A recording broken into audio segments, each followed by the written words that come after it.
came in, and frequently they would say, I don't know if I've lived long enough. I don't know if I have enough content.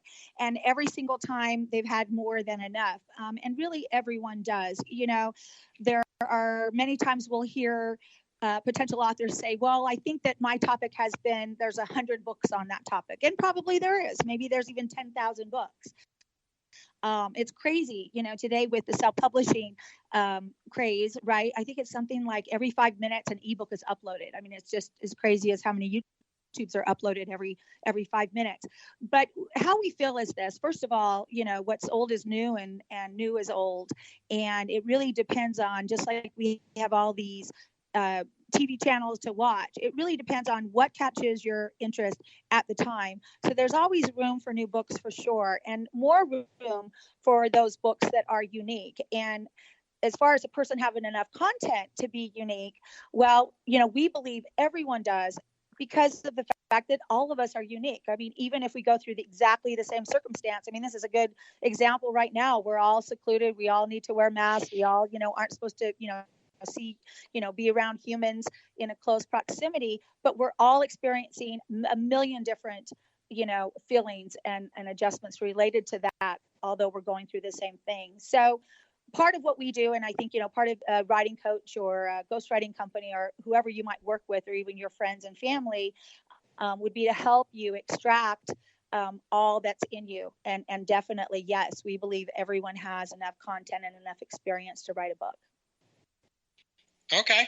Well, that was really elaborate. I liked it, because that was one of the things that I had issues with. And I think I had talked to you in a previous phone conversation, which I've also talked to a couple other people too, is where I talk about, I can come up with the skeleton of the book and the outline of what I want them to do, but I can give you X amount of content, but I don't know if I have enough to fill up a chapter. Is there someone to give me the meat and potatoes and fluff it up a little bit, in a sense? Right. So with that, due to your background with the 2 startup companies, how do you feel about our business economy at the moment? Right. Oh my gosh. Good question. I'll date myself a little bit, but I think part of the perspective of being, sometimes I hate to say it, but I've been self-employed, as I think I told you, I'm a former tech CEO from Seattle. I started a company when I was 27. So although I'd like to not admit it, I've been basically, working for myself and supporting other people as employees and such for a very long time. And part of that experience has shown me how we've, weathered through it. Meaning that I remember going through Y2K, and we did not get new clients until August of that year. And it just so happened, it was 1999, right? Just so happened that my husband and I put a huge amount of money down on a home at the beginning of that year. So it wasn't like the best, not knowing that was going to be Y2K, but actually we ended up having one of our best years from August to the end of the year. I've also been through the .com craziness, and then the .com bust, and then of course recession. When we, in our tech company, when we went through recession, we were left standing. Yes, we definitely had a huge decrease in employees, but we remained in business. And what we did is we shifted into the vertical market of medical. And, that was still booming at the time. And so we were fine. And so I guess for me, I've seen, the ups and downs and the ebbs and flows, and even, the stock market up and down, and the losses that happened during recession during that time were huge, just like they have been huge right now. It's given good perspective.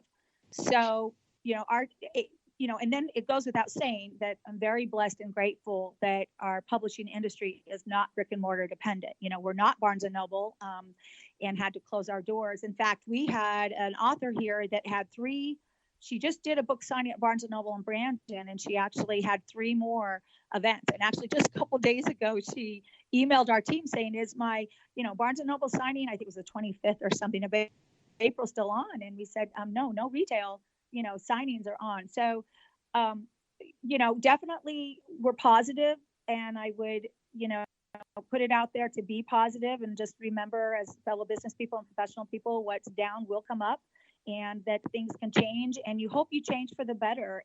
And that is what we're trying to do here. Our team is working heavily in digital marketing which is where we needed to be anyway, but due to these extra hours and, extra time that we've got, we get to focus that way. But, just that advice of perspective. We'll all be okay. Yep.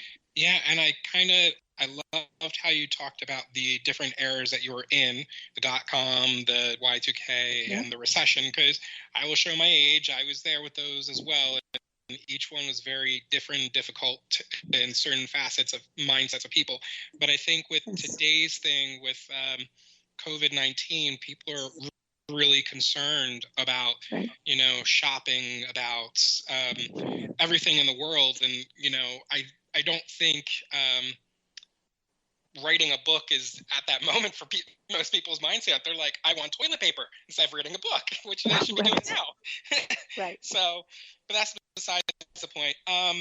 So do you think everyone should write a book at this time? I think everyone should have an outlet for their creativity and just an outlet really in general. If it's journaling, if it's typing on a computer, if it's, trying to create, if you're creating audio memos, if it's YouTubes, if it's videos, I mean, to be honest, that's an area where, I am not doing my normal, physical, like I'm a tennis player and I like to play pickleball and I don't like to go to the gym necessarily or just go out and run by myself. So I need that. I know I need that physical outlet. And I believe that all of us need a creative outlet. And so, yes, I think that even if you say this is some writings for my great granddaughters someday, write it down, write your family history down for a legacy, write something that you're really proud of as an accomplishment, just to give yourself some positivity and, pat yourself on the back. Or write down your business practices. If you're a business person and there's an area that you haven't documented and you keep saying, I should do that, I should write the manual, I should update the employee manual, I should, write my vision and values of our team here, go for it. I think it would prove positive in a good way. Nice. So what is one of the best parts of your job as a publisher? If you were to, say, this is the coup de grace, this is why I became the publisher. Oh, I love that. So my most favorite thing about being in the publishing industry is I get to sit down. Well, actually now I get to Zoom people that I've never met before, that I know nothing about, that tell me about their tremendous life story.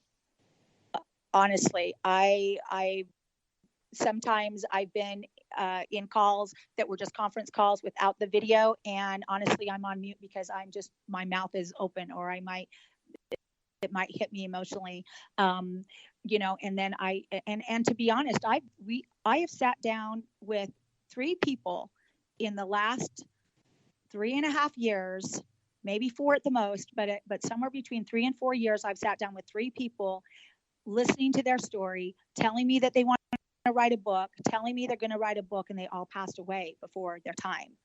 And it really is, and I don't mean, I'm talking about the happiest part of my job, but what I love about it is that I'm blessed to meet these people that have incredible stories. And not all of them, of course, have published a book with us, but many have. And I just think that I'm so blessed to get that to be part of my job. Nice. So we are coming up on the 2-minute marker. So at this point in time, I like to give my listeners a chance to hear how they can get in touch with you. So if you want to say what kind of medium that you want to be contacted through, email, phone, website, now's your chance. So go ahead. Oh, thank you so much. All right. Well, we are now publishing. And if you want to see a little bit more about what we do, you can always search us at #NowPublishing. And we have a phone number is 888-5069-NOW. It's one of those vanity numbers. Or you can email us at publish@nowscpress.com.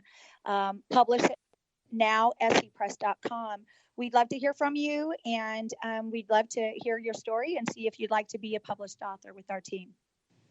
That's wonderful. And like I said, we had talked a good while on the phone last week, and I found some great information that you sent me, and I'm still deciphering it, and I know we're working on some projects together as well. So I want to thank you for being a guest on my show, and hopefully I'll bring you back soon. I know you want to bring some of your authors onto my show, and hopefully down the road we'll have them on as well. So do you have any kind of inspirational quote to give out to our listeners out there? Inspirational quote. Well, one of my favorite quotes, I don't have it memorized verbatim. It was by Henry David Thoreau, and it says that success is being respected by those you respect. And so I hope we all are treating people with the respect and love that they deserve. And we're also given that respect and love by others.